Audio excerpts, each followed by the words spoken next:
Oh, goodbye. Shut the fuck up about Moonmen! Funny little story about this song. I watched Rick and Morty with Hutchon because, you know, you gotta watch Rick and Morty with Hutchon, otherwise Hutchon's asking what the fuck are you watching? And I became obsessed with this song. We were in Taiwan and we watched Rick and Morty. And so I created the Rick and Morty playlist, which I have here.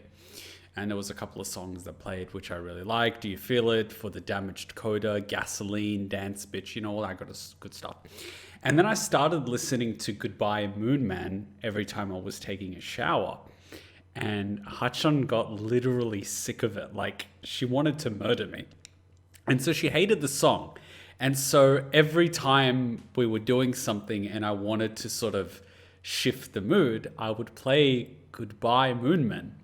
And I used to do it in the car all the time, and I would play Goodbye Moonman, and I would sort of rock like this, and she'd be like, turn it off. And I'm like, Hutchon, I'm driving, I picked the song. She's like, I'll bite you. And I'm like, I'll kill us, and you know, I'll do it. And so now it's gotten to that point that she's listened to it so many times that she can actually sing it along with me. So whenever this song plays, we actually, ironically, sing along to it. Because it's so cringy. And if I've got like a lighter or something, I'll just turn it on and I'll be like, goodbye, Moon Man. It's one of those songs. It's glorious because it's so funny. And that's what I love about Rick and Morty. It's self-aware enough to take the piss and not take itself too seriously because it knows that life is temporary. We're all going to die, so why not just enjoy it, sit down, have a laugh, have a drink, and don't take yourself too seriously because you're nothing but a bunch of dinosaur DNA floating on a rock in the middle of a galaxy amongst billions of other galaxies and solar systems, and I don't know which one is which. So, stop taking it so seriously. You're pretty insignificant in the grand scheme of things. Okay, we are up to Fullmetal Alchemist Brotherhood episode 39, Daydream. This is probably going to be our final episode of the night because it's almost 11, and I actually need to make sure I pay a few bills before it hits 12, otherwise I'm going to get hit with late fees. The world needs more shows like Rick and Morty, Has Been Hotel, Hell of a Boss, and South Park. It does. It definitely needs a lot of shows which are self-aware and are woke. But the problem is with most of society that enjoys these types of shows, they don't actually realize the message. They think that the joke is, haha, Szechuan sauce, it is awesome. And then they go to a McDonald's when it's selling Szechuan sauce and jumping on the counter saying they want their Szechuan sauce, not realizing that they could go to their local supermarket and buy it. Or in the case of South Park, they don't actually realize that South Park is a social commentary poking fun at the events of the real world. They think it's just something to be laughed at what's going on in South Park.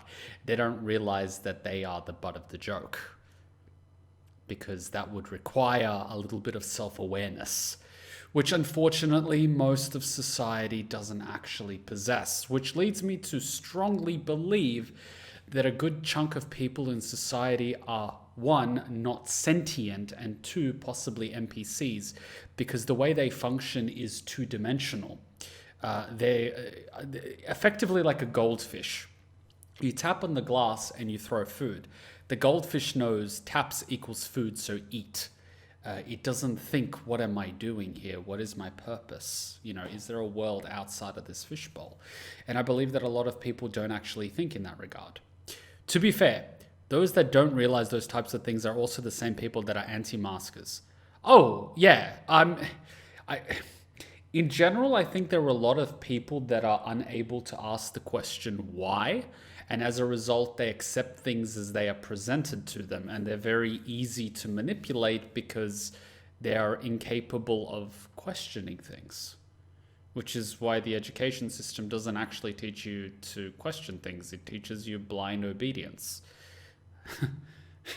I mean, in schools, they tell you when to arrive, they tell you when to eat, they even tell you when to go to the bathroom, but they don't teach you how to ask questions, which is more important than a lot of other things, because being inquisitive is one of the reasons why humans evolve to the point that they did.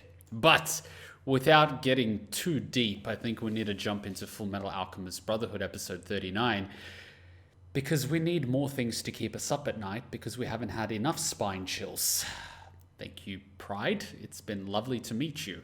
What are we missing now? We had greed, we had wrath, we had lust, we had sloth, we had gluttony, we had envy. What am I missing? We have all of them? What did I miss?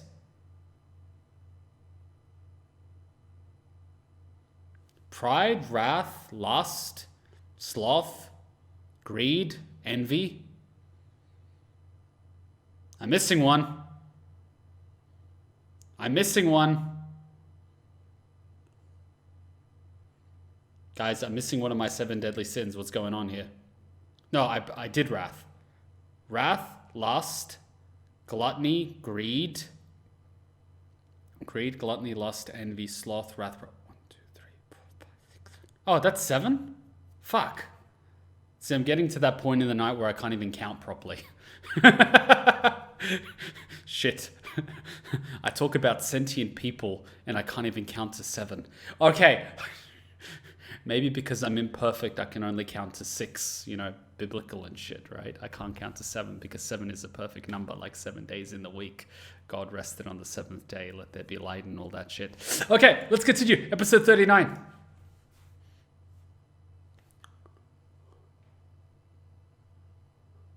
New opening.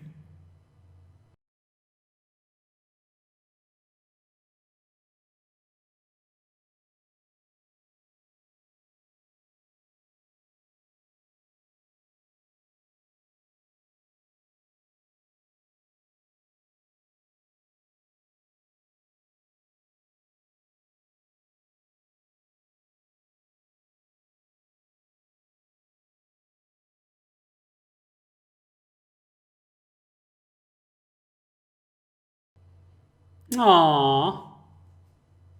Oh my god, they just did Evangelion.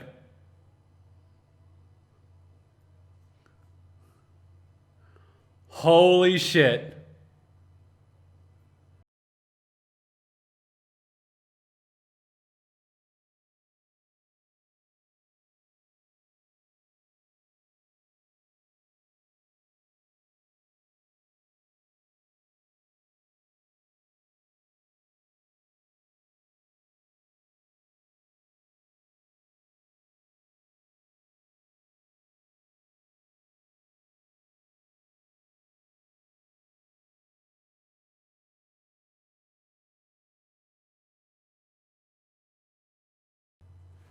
I'll be honest, I prefer the second opening. The second opening, for some reason, just had that pizzazz to it. I'm not saying this one's bad.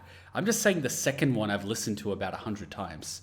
And I'm probably going to continue listening to it. But am I the only one, when I see them in that field on the plateaus and the rocks, in the barren sort of wasteland, I keep thinking Goku and Vegeta? I just keep coming back to the Saiyan arc when Goku and Vegeta were fighting in the middle of nowhere. It just looks the same to me. I'm sorry, but I will forever associate that sort of landscape with Goku and Vegeta fighting. Especially when, like, the mountains and the plateaus are being destroyed in the middle of combat. I just keep thinking somewhere in the background there's going to be a cameo of Goku and Vegeta just fighting in the background. It's gonna happen. It should be a thing. I don't know how Al is gonna fight Pride. Like, fucking good luck with that shit. Oh, one thing that I was thinking about during one of the breaks, and I forgot to mention it. When Pride is watching, not Winry, but the other girl, my god, my brain's not working. The one thing that I thought about was how much sort of mental processing power does he have? If he's monitoring one area, is he able to monitor another area at the same time? What's his range? How many places can he look at once? You know, what's his span of control? Because I know he works using the shadows, but the question is, 1, range, to, I don't know whether you want to call it intensity or whatnot, but how many of those things can he manage at once? You know, it depends on his ability to multitask, because I know humans mentally can't actually multitask properly.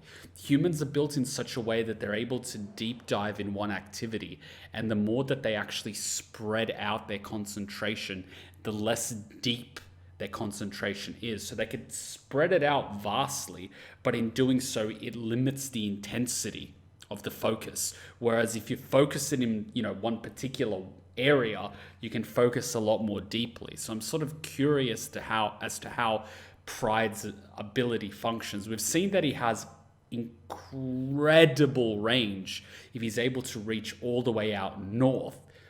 But then at the same time, you have to wonder, is that him focusing 100% mentally in order to do that? Or is it, you know, an analytical thinker can multitask better than an emotional thinker? Oh, yeah. No. I'm 100% aware of that. I feel like Pride can only focus on one area. That's the reason Pride let the Briggsmen go and had to be there in person to see Risa. I think he did it for more shock value to Risa, because he doesn't want to talk to her via proxy. He wants to sort of be there, you know? That presence, that personal touch of being there, yet you're in complete control of the situation. You know that, I mean, it's something Pride would do, you know? It's that whole, I'm here, but I'm so in control that it doesn't make a difference whether I'm here or 100 kilometers away, because the difference between us is so vast that you can't do anything, you know? You just get that feeling, the words he chose, the way he said it. It was just so prideful, you know? He let them go as a message, but also the personal moment, as well as the intimidation of, I'm not scared, here I am. Yeah. That, and also the emotional impact to us. Jesus Christ. All right, let's continue. Kid's got presents.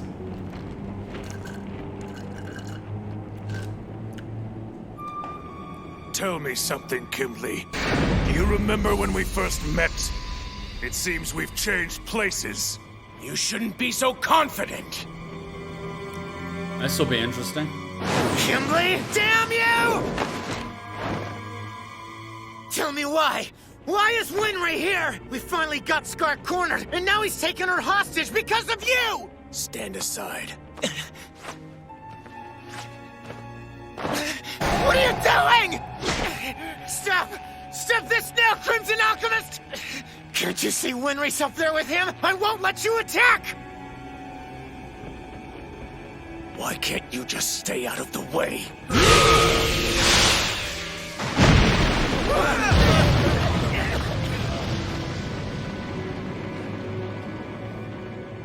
Not so fast, Ishvallen! No, wait! It's much too dangerous to get close to the building. Fall back!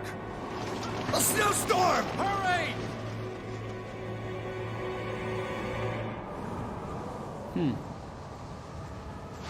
That was a convincing performance.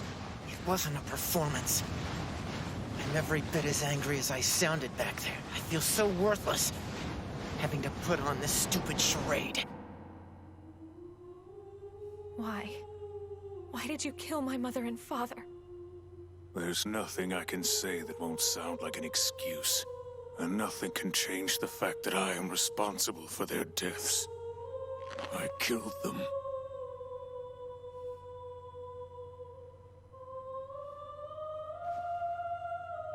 Young girl, you have every right to pass judgment on me.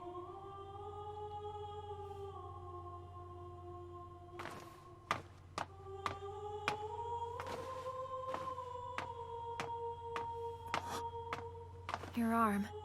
You'll die if we don't bandage it. Winry? Quiet, Ed.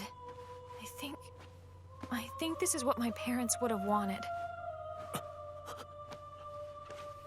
Mom and Dad saved his life before, after all. There has to be a reason for that. Does that mean you're forgiving me? Oh, don't get me wrong. I don't forgive your wanton murdering.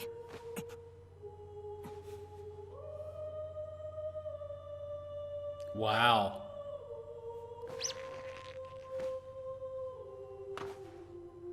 Winry. It's all right. I won't cry. Didn't I promise that the next time I cried, they would be tears of joy?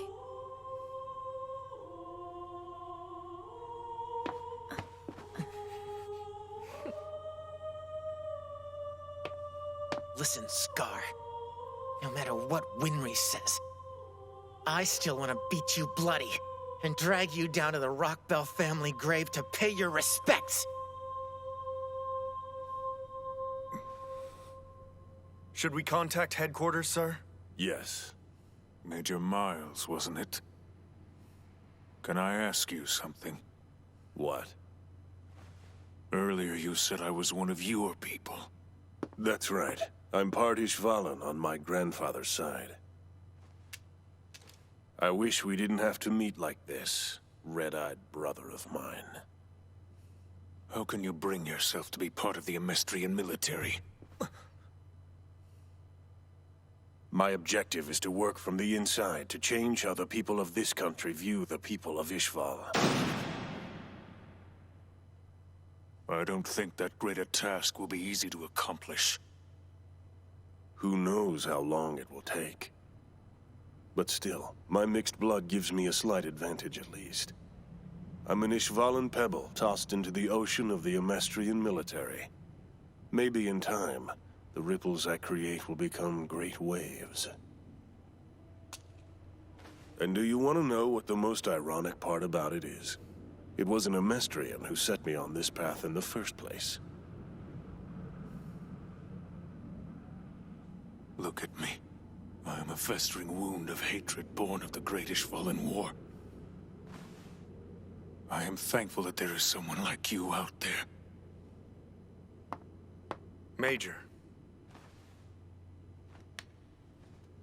This is so interesting because in this scene, you pretty much have the different frames of all the different people. You've got Ed that pretty much wants to get revenge on him for murdering people and also avenge Winfrey's parents, so he's upset about it.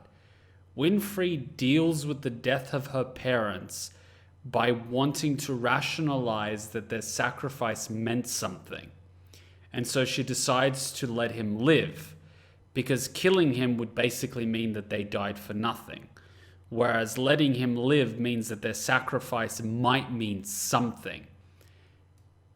He's trying to rationalize and deal with the fact that he murdered innocent people that saved him, which is obviously fucking up his conscience because the guilt's eating him up, by trying to see if she forgives him, because if she forgives him, he gets some degree of closure.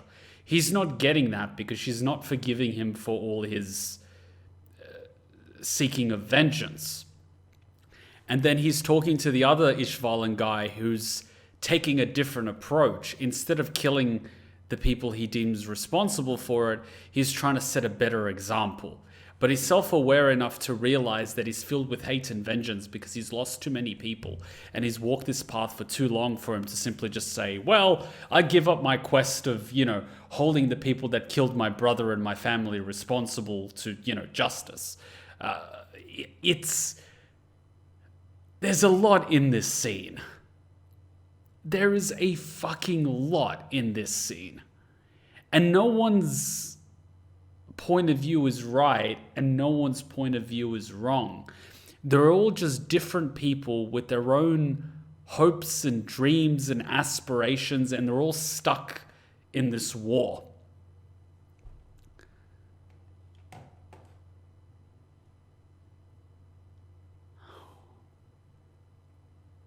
I like how well written the characters in this story are.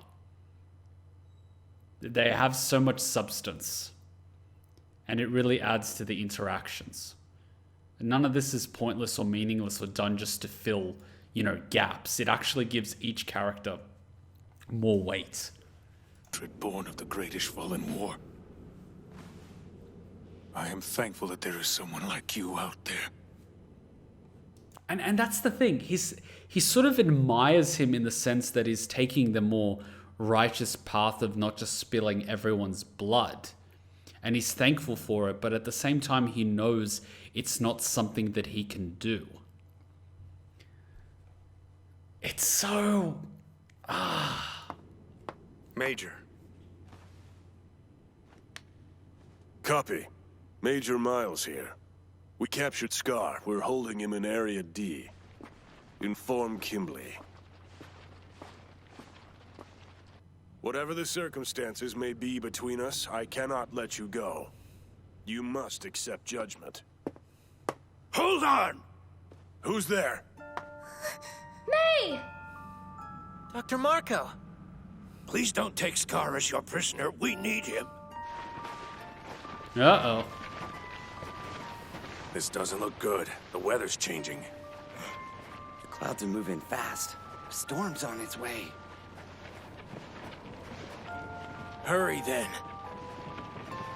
Deciphering notes, huh? Yes, it's groundbreaking research that tries to fuse a mystery in alchemy and Shingi's alchemy. But all of the important parts are unreadable, written in ancient Ishvalan. Scar's the only one who can make sense of it. Don't you see? So you're the alchemy girl, huh? I have orders to bring you back to the fort. Me? But what do they want with me? Don't worry, you'll receive a warm welcome, I'm sure. Well, let me think here. Scar needs to be kept free, and it would be just as bad if they found out that Dr. Marco was here as well. All right. I think it might be best if we took you back to Fort Briggs to hide you from senior military staff. Hold on. What are you saying? You mean we're bringing that monster with us? We need to decipher those notes, right, Elric?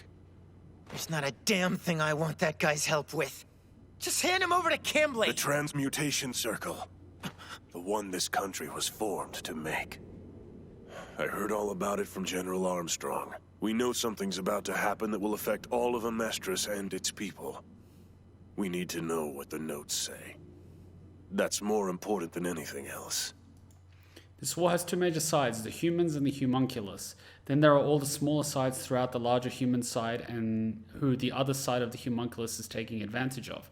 And I don't know why, but it almost seems like Ed's falling into their hands. I mean, we know he's trying to get away and get in contact with Scar, but does he not have faith in this guy? I certainly hope Ed's not taking the bait. I don't think he's stupid enough to do that. Let's see how it plays out. And you're very right, because they were the ones, the homunculus were the one that sparked the war of Ishval and caused all the genocide.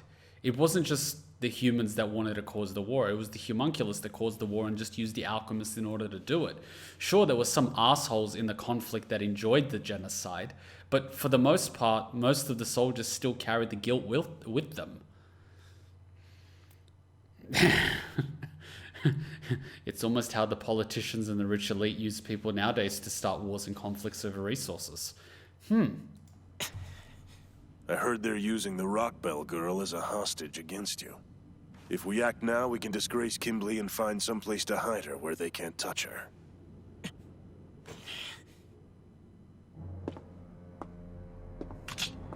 Listen up, Scar. If you're willing to work with us, I'll postpone your judgment day. Well? It doesn't look like you're going to give me any other choice. Yes, I'll help you decode the notes. I have your word on that. You do, I swear on my Ishvalan blood. You can trust me, my red-eyed brother. We have a deal, then. My apologies, Miss Rockbell. You'll have to wait a while before we can punish your parents' killer.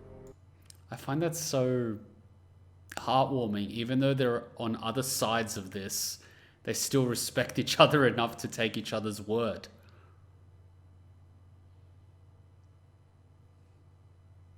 Wow. Fine. Wait, how are these two still alive?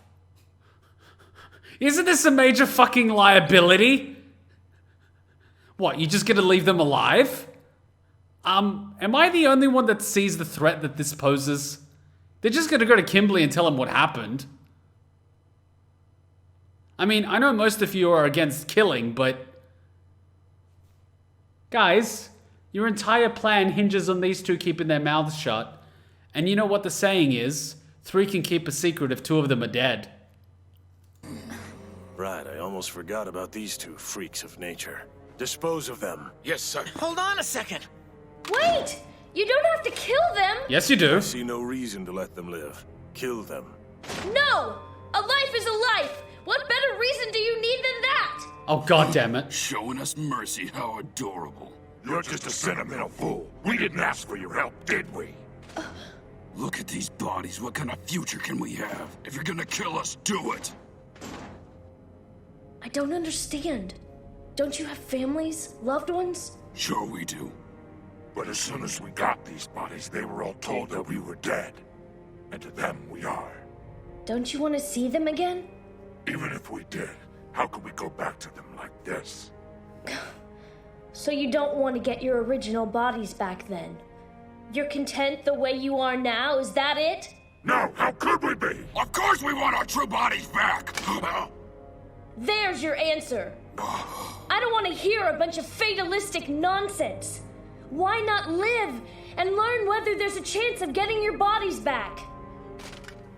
How could you possibly know what we're going through? And what chance do we have of going back?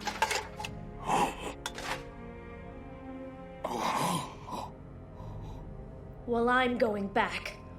No matter how long it takes, I'm not giving up. Did Al just channel his inner big boss and recruit enemy soldiers to his side?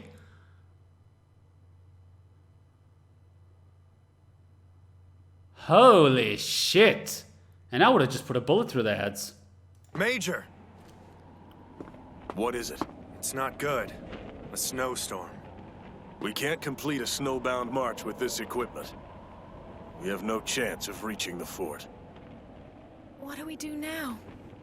This is a mining town, isn't it? Why don't we just go into the underground tunnels? Huh? What's wrong? I mean, this is a pretty large mine, right? So surely there's a tunnel that can take us beyond the mountains. I think. That's it! Yogi! Hey, give me some credit. This is what I did for a living. He's right. The tunnels come out past the mountains. Right. Once you run into Briggs soldiers, just hand them this. I've explained our arrangements, so you shouldn't have any trouble with them. Thank you. But there's still the matter of the young Miss Rockbell. She can accompany us to the fort, of course. But when word gets out that she's missing, won't the Elric brothers be the first people they suspect? We can handle ourselves. Yeah, I hate to brag, but I've got a pretty smooth tongue, you know. No, this is Kimberly we're dealing with. He's very skeptical. He's automatically going to be suspicious of whatever you tell him.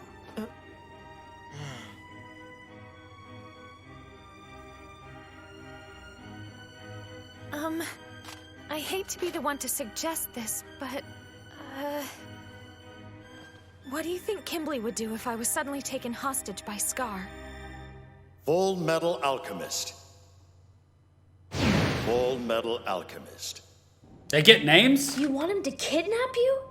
Hold on, Winry. You're saying you want us to let him go? Right. Scar runs away, carrying me. Then Ed, you and the others try desperately to stop him, or at least that's what you pretend to do.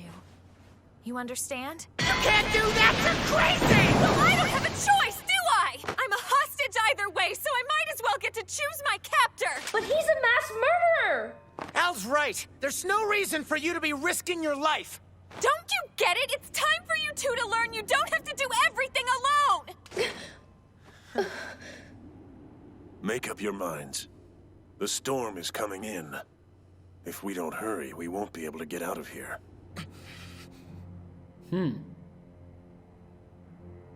I can see Kimberly's forces now. Damn it! Scar, if you do anything to hurt her, I won't harm the girl. I keep my promises.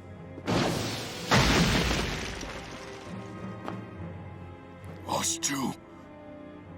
Please, you have to take us with you too. I know you don't trust us, so I understand if you want to keep us tied up. Kimberly shows no mercy to troops who fail to accomplish their missions. One way or the other, we're dead. Besides, we don't want to give up either.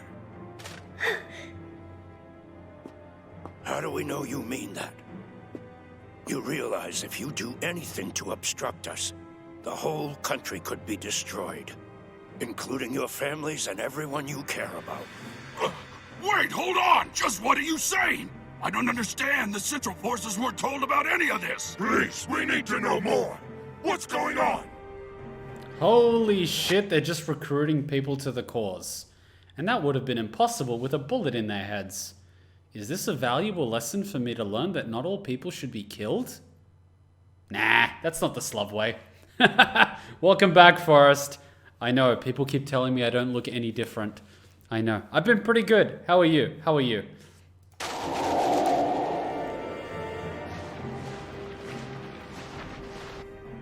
You're sure about this? Yeah, I'm sure everyone will feel a whole lot better if we're tied up. All right, Scar. Give us a good performance. I know what I'm doing. And you will keep your oath. Your solemn word is a true Ishvalan.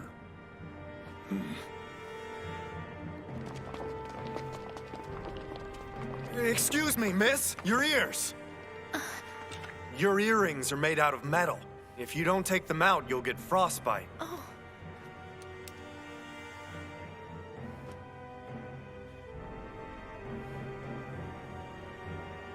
Ed.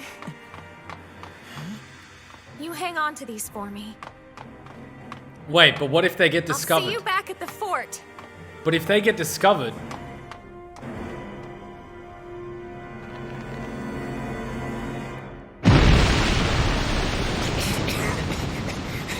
We finally got Scar cornered, and now he's taking her hostage because of you! Yeah, but if those fucking earrings get discovered, he is so fucked. Do you think Kimberly doesn't notice little details like that?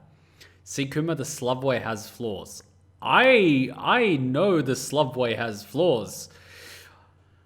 My god, this is why you take a gamble and try to get allies at any chance. It's...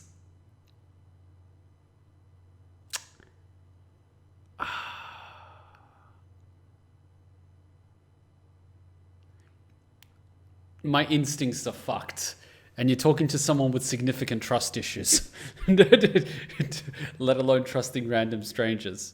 But then again, you can always trust in that they're doing what's best for them. And what's best for them is to try to get their bodies back as well as protect their family. The only reason they're not against the military as it stands is because they don't know the military's plan. So they could still technically get recruited.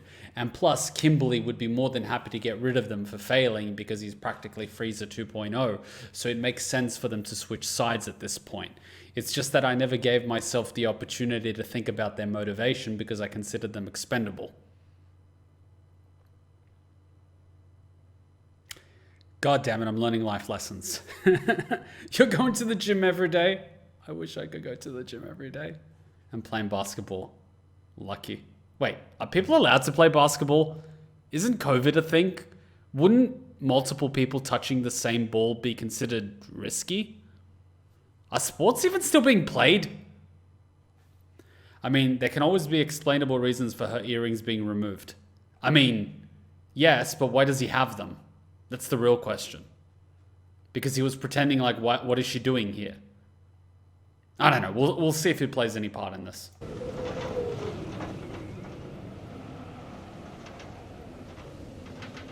You found them? What are the odds? I'm worried about what's happened to Zampano and Gerso. There are two possibilities. Either Scar did them in, or they're out there in the snow.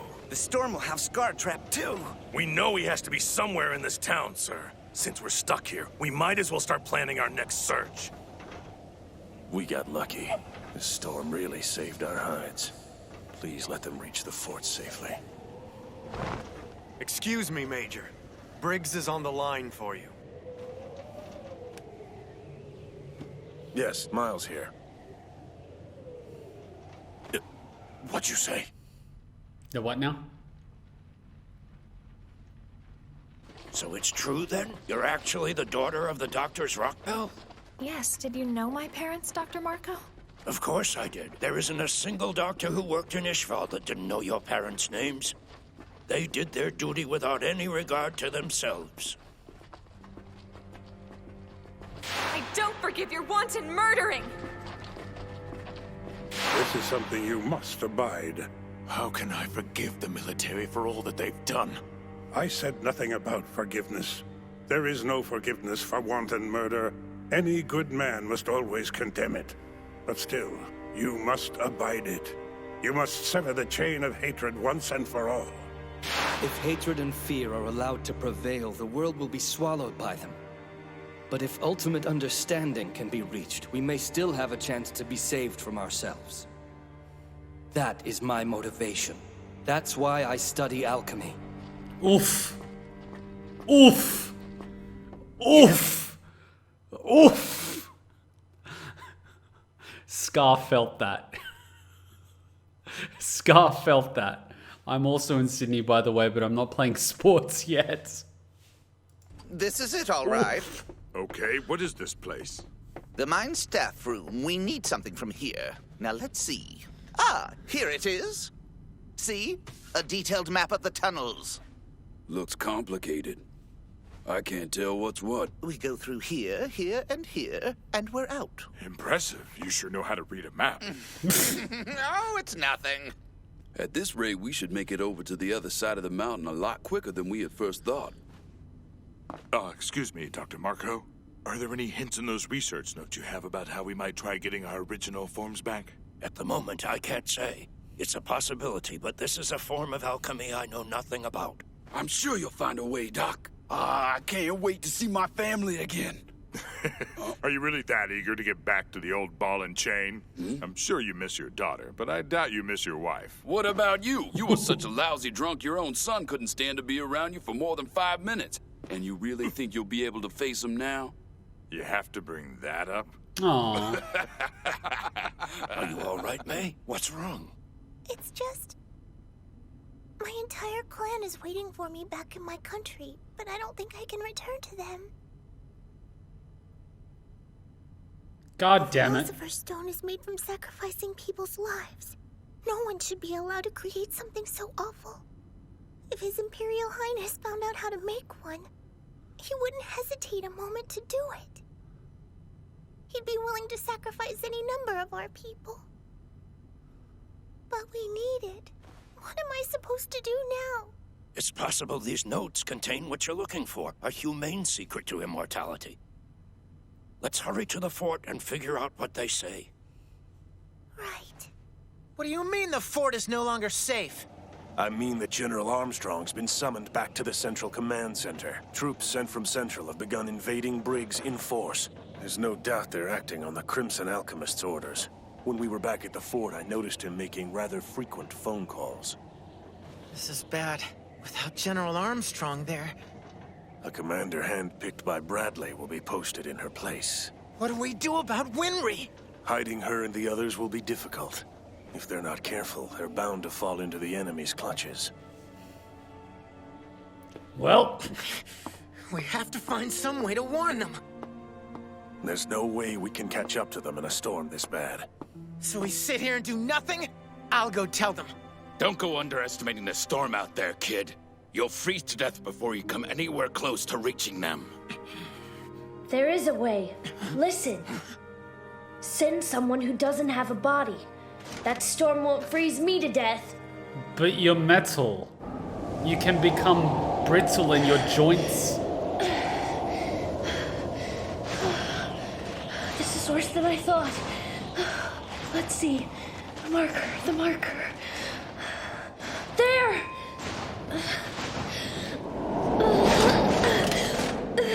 Don't lose the map. I can't see anything at all! It's not any armor, it's plot armor. Wait, what? Oh god. How did that happen?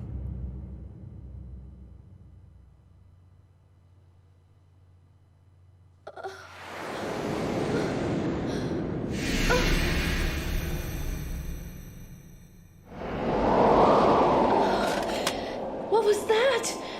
Was it my body? But how?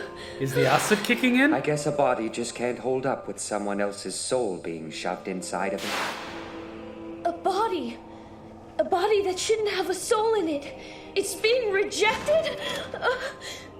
Does this mean my body is pulling on my soul? Well, now's not the time. Stop it! Snap out of it! I have to hurry. Alphonse Elric. Edward Elric. And also, there's von Hohenheim. Zumi Curtis. She's a possibility.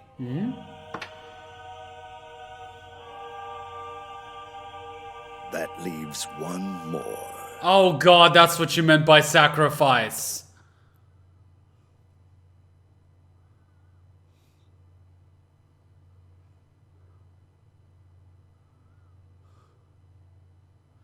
Are you joking?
No post-credit previews.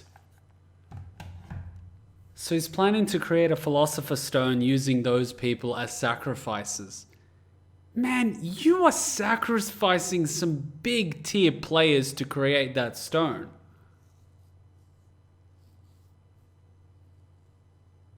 And that's probably only going to create a normal Philosopher's Stone, not the circular one that's used for 7 deadly sins.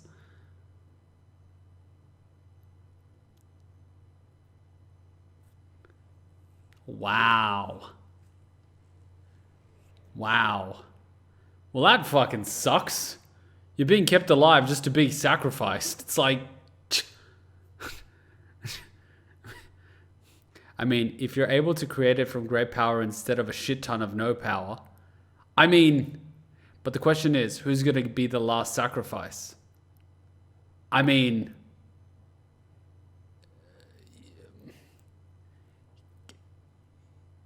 Kimley is definitely a candidate, but he's following orders, so I think he's more useful to be kept around as a pawn.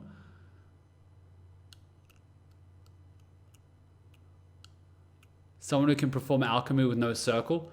Well, you've got Al, you've got Ed, you've got Scar, but he's doing it with the tattoos, so I don't know if that counts. You've got Little Panda Girl, you've got... Needs to be someone who has seen Into the Gate of Truth. I don't know where you're getting that from, but you probably know. I don't know. No hints. I don't want to accidentally figure it out with hints because that's not fair. That's not blind. Oh, God fucking damn it. They really love to up the stakes in this anime, don't they? They're just upping the stakes more and more at this point. Hey, Kuma, do you remember Senator Armstrong? I remember Armstrong the Pillar Man, and then I remember General Armstrong. So I guess I'll have to find out who the other ones are. So let's just keep it at there.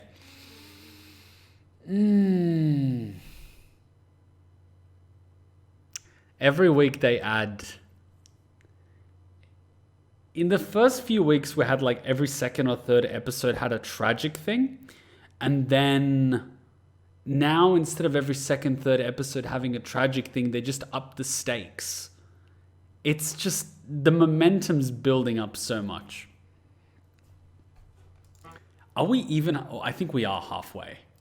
Yeah, we're halfway. We're on 39. We're going into 40. And that puts us on the final 24, which is the equivalent of 2 anime seasons or 1 large anime season. We still have like a third of the show to go. But they've done most of the world building. They've introduced all of the 7 deadly sins. They've introduced the Father. They've introduced the Gate of Truth. They've introduced so many of the things. This last stretch is probably just going to be fucking insane. So it should be foreshadowing of massive feels if there hasn't been tragedy, like most anime. They've touched on a lot of tragedy during the Ishvalan War, but that was episode 30. That was like 10 episodes ago. And then we had all the episodes in between, because we had the Northern Wall of Briggs, we had Ice Queen, we had The Shape of This Country, where we found out the plot of that they're actually making a giant circle.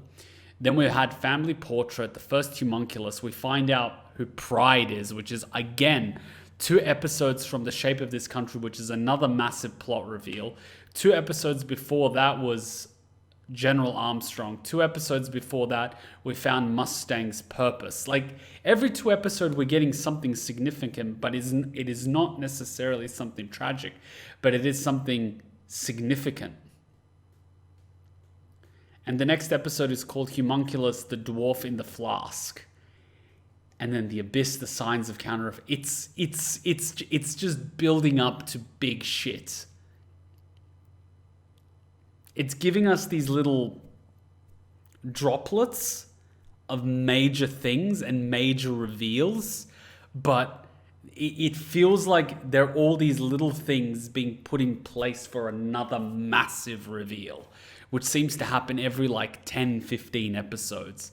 I'm just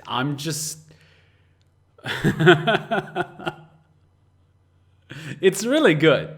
It's a really good ride. Oh my God, it's a really good ride. I'm looking forward to it. They're giving you a deeper picture of everyone and thus getting you more invested and attached to everyone. I've learned that when you're watching an anime or a TV show, when they give you background information on characters, it means their heads are on the chopping block. It's only really painful if you get attached to a character. It's only significant and has weight if you've already had substance and you've had an opportunity, if you've had something to get attached to. That's why I'm so slow to get attached to characters and get attached to people. Because, you know, you don't want to feel that sting. You don't want to feel that sting. We've had it with, what's his name? Thingo, that died really early on. I didn't get attached to him because it sort of felt, I think his name was Hughes. I didn't really get attached to him. He had a little bit of screen time for me, but it wasn't enough for me to get attached. And then I found out in the original anime, they had an additional like 10 episodes with him in it, which would obviously explain it. But in this anime, it wasn't long enough for me to get attached. But with all the other characters, with all their background stories, with all their hopes, with all their motivations, with all their dreams, you sort of start getting attached to them because you can see bits and pieces of yourself in them. You see the humanity in them. You see all these things, and I don't like it because there's so many good characters in this show. And in a show like this, where you're playing high stakes poker,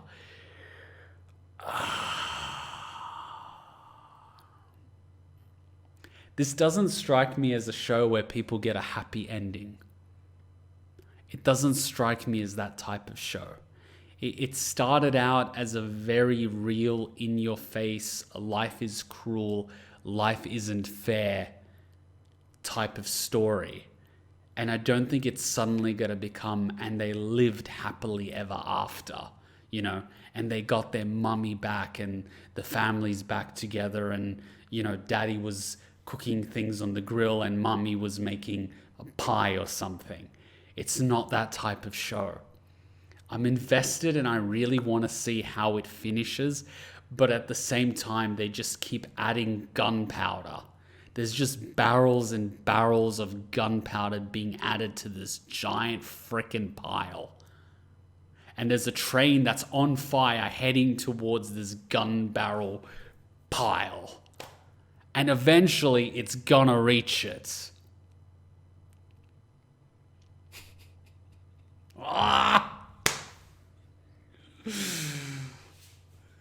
That's my analogy for it. It's gonna be epic. They've got some epic characters. There's gonna be some epic fight scenes. I'm gonna lose my shit if I don't see Wrath fighting Greed. I'm gonna lose my shit if I don't see Pride fighting Al and Edward. There needs to be some of these epic showdowns. But at the same time, I'm worried as to how it ends.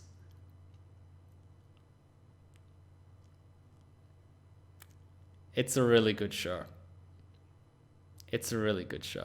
If a train leaves Ishval going 60 miles per hour, how long before it blows up? That question is relevant to where this is going. Yeah, and they literally added 2 new characters. The guards just joined because of Al, and they're already likable to me. It's...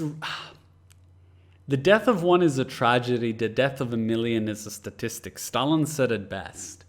And that pretty much sums up the dehumanization of people in war.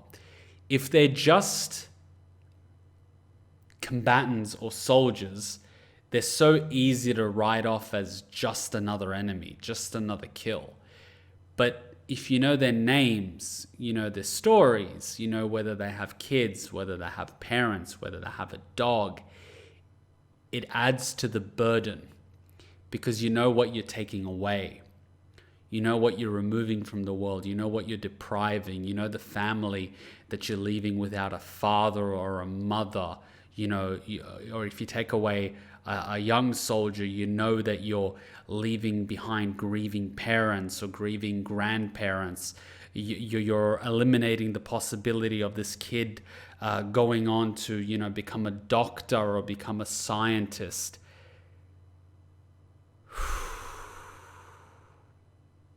It adds so much weight to it. Seems Kuma forgot that Al started using alchemy without circles.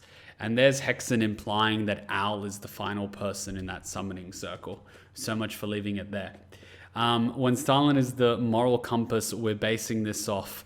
I mean, they call Bradley Führer.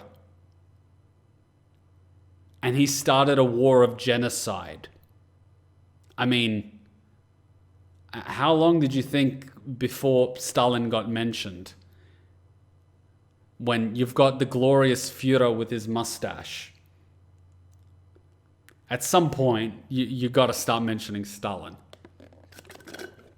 You can't have one without the other. They were the twin tyrants of World War II. I mean, say what you want, but Stalin and Hitler were the twin titans of World War II. Though, fun fact, I actually found out that Mussolini, he would actually duel people to the death. He was that type of dictator. He would literally challenge people to duels to the death, by which I mean he would get pissed off with an officer in the military and he would like literally be like, get your butt outside, and he would throw him a sword and he'd be like, this is a fight to the death. Though it is probably unfair considering most of the military wasn't trained to use swords, but you know, Mussolini would fight them to the death with a sword. I mean, fucking dictators, man. Fucking dictators. Al was the second one mentioned as the list of sacrifices on the board, though, wasn't he? I don't remember. I don't remember.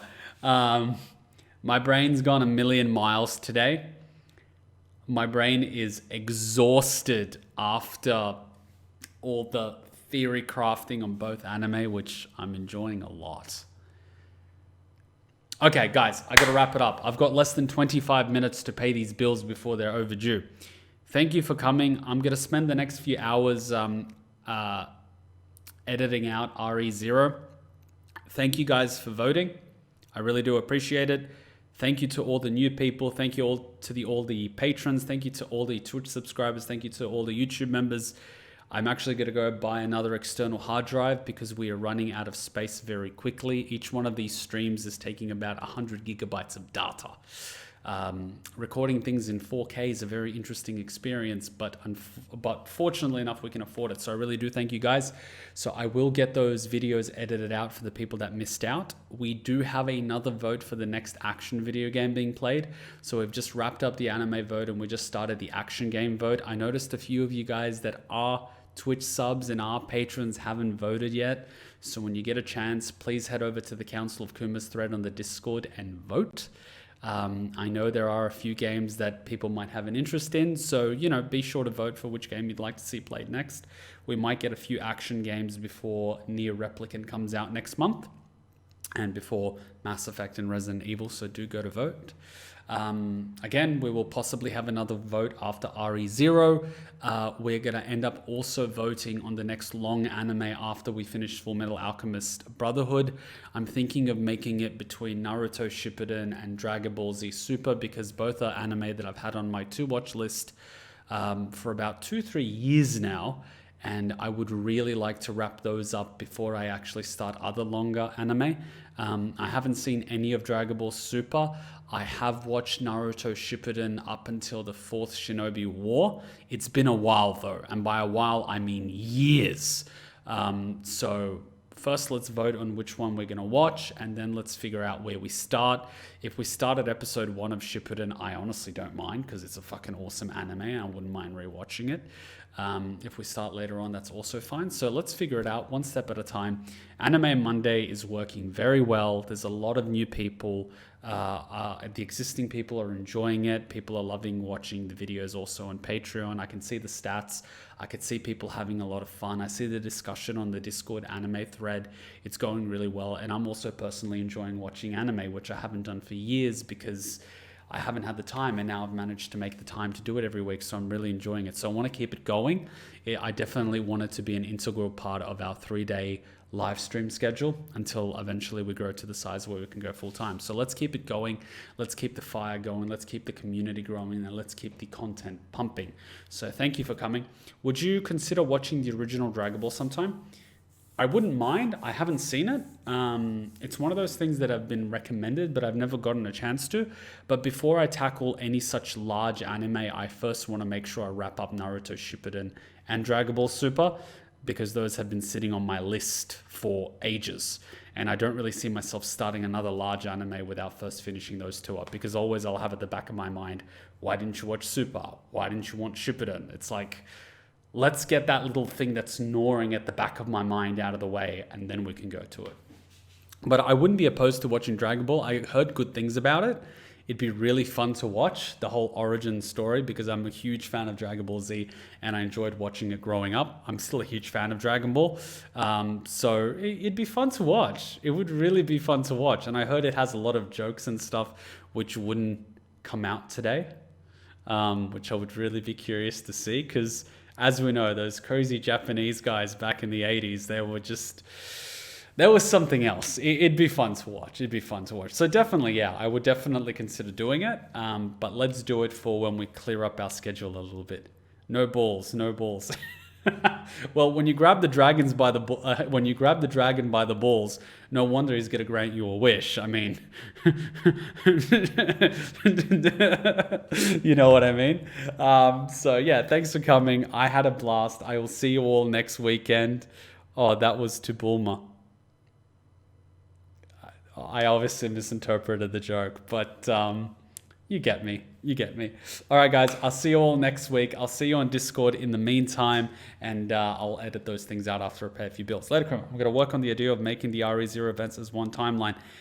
I'm going to be honest, with how much my head has been flying over the place, I recommend that you don't commit yourself to such insanity, because if there's a new timeline every single time the motherfucker gets stabbed, you're going to be dealing with a lot of variables. Do yourself a favor and maintain what little sanity you have left and just let it go. Let it go. The timeline ended when he died in the timeline. Like Zero Escape, just let it go. It's a bad ending. It didn't go anywhere. Just let it go. That's the only way I get to keep my sanity. So I'll see you guys on the Discord in the meantime. Till next week, Ninja Kuma out. Bye! Hey, did I hand you a shrinking potion by accident? I could have sworn that was the gender swapping one. Don't be hating. She's fun size, that's all. She doesn't even have to get on her knees to blow. You want to add anything to that conversation? Nope, I'm good. In fact, I think your new size makes you an even more formidable and stealthy ninja.